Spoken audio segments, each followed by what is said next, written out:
Bismillahirrahmanirrahim. Assalamualaikum warahmatullahi wabarakatuh. Perkenalkan, nama saya Chandra Ramadan dari kelas C Manajemen Informatika. Di sini saya akan menjelaskan tentang materi UTS Ma'rifatul Insan. Ma'rifatul Insan, pengertian. Menurut bahasa, ma'rifah berarti mengetahui dan insan adalah manusia. Secara istilah, ma'rifatul insan sendiri merupakan suatu proses mengenali dan memahami penciptaan manusia oleh Allah Subhanahu wa taala, yang mana manusia merupakan makhluk yang paling sempurna di antara makhluk lainnya.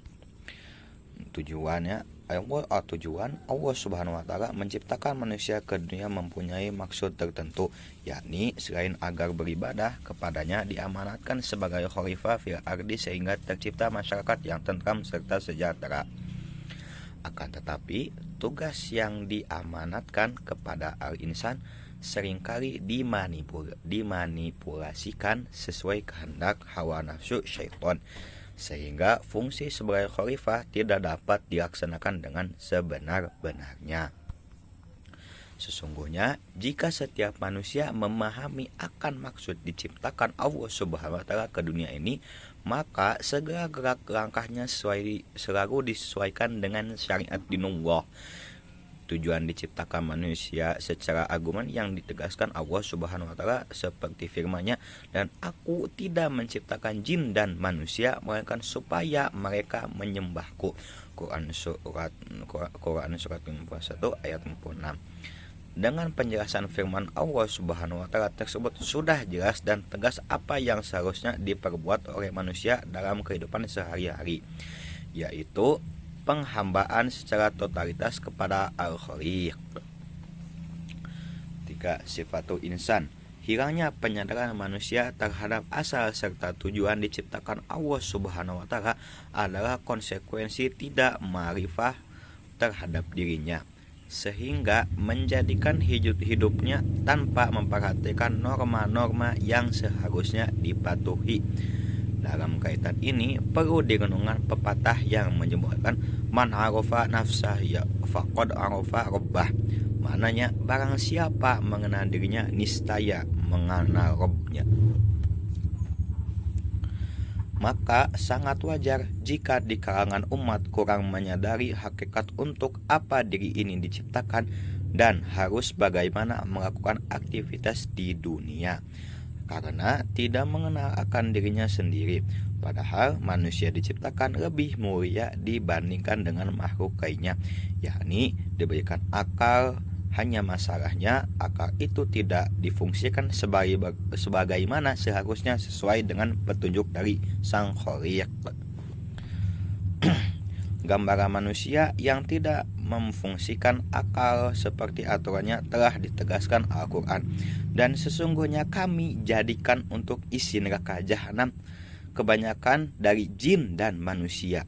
Mereka mempunyai hati tetapi tidak dipergunakan untuk memahami, dan mereka mempunyai mata tidak dipergunakannya untuk melihat, dan mereka mempunyai telinga tidak dipergunakannya untuk mendengar.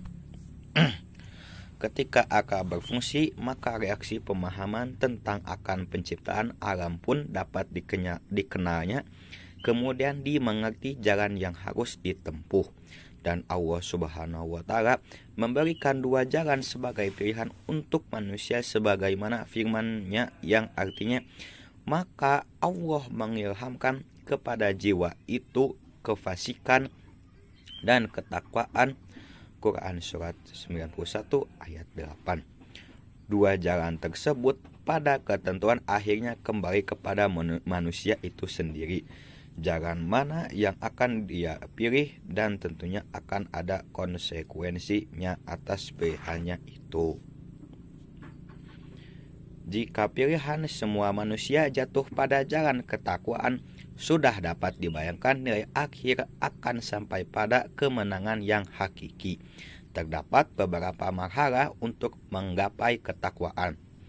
Muahadah, langkah awal yang harus dilakukan setiap orang merenungkan muahadah terhadap Allah Subhanahu wa taala maupun terhadap dirinya sendiri. Aktivitas sholat yang dijalankan sehari semalam jika dipahami dengan benar adalah indikator janji kepada Allah Subhanahu wa Ta'ala. Kemudian disebutnya al-ibadah ritual, akan tetapi sholat yang dijalankan kurang dipahami sebagai aspek perjanjian sehingga tidak mampu mengubah sikap dalam kehidupan sehari-hari. B. Muraqabah. Mana muraqabah adalah terpatrinya perasaan keagungan Allah Azza wa Jalla di setiap waktu dan keadaan serta merasakan kebesarannya di kala sepi ataupun ramai. Kuatnya kebersamaan dengan Allah Subhanahu wa Ta'ala dapat menumbuhkan sikap yang selalu berhati-hati dalam berbuat, artinya akan senantiasa disesuaikan dengan aturan syariat. Jika keberadaan seperti ini berjalan secara istimroriyah, sudah dapat dipastikan kelak akan lahir pribadi-pribadi yang hanif. Muhasabah. Muhasabah artinya introspeksi diri, yaitu memperhatikan kesalahan diri sendiri sebelum disalahkan orang lain.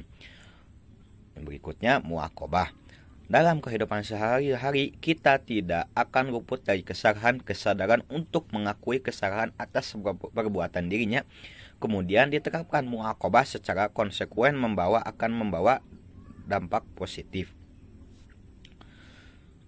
Mujahadah secara terminologi, makna mujahadah yakni apabila seorang mukmin terseret dalam kemalasan, santai, cinta dunia dan tidak melaksanakan amal-amal sunnah serta ketaatan yang hanya tepat pada waktunya, maka ia harus memaksa dirinya melakukan amalan-amalan sunnah lebih banyak dari sebelumnya. Kemudian dalam kaitan ini ia harus tegas dan penuh semangat sehingga pada akhirnya ketaatan merupakan kebiasaan yang mulia bagi dirinya dan menjadi sikap yang melekat pada dirinya.